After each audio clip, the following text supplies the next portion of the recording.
Ciclistas de Ciudad del Este no pararon de pedalear hasta llegar a la Basílica Menor y encontrarse con la Virgen de Cacupé para así darle las gracias por los favores recibidos. Aseguran que los mueve la fe y la devoción. Planificamos ponerle 2 meses antes, pero esta vez no nos dio ni para practicar por el tema del trabajo, ¿verdad?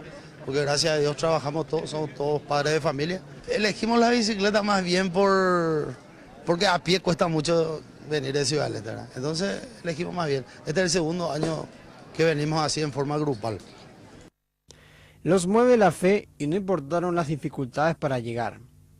Salimos ayer a las 6 de la mañana, nuestra primera parada hicimos en Caguazú, nos quedamos a dormir ahí y hoy seguimos de viaje, seguimos nuestro viaje hoy. La mayoría vino en familia y entre amigos. Son adultos que fueron superados por momentos por Oscar, que aprovechó su devoción y juventud para estar en punta. Por alcanzar una meta de llegada de 280 kilómetros. Aparte de eso, había una promesa que cumplir. Una promesa, sí. Los devotos sobre 2 ruedas decidieron viajar en el novenario porque el 8 de diciembre el tránsito es bastante complicado.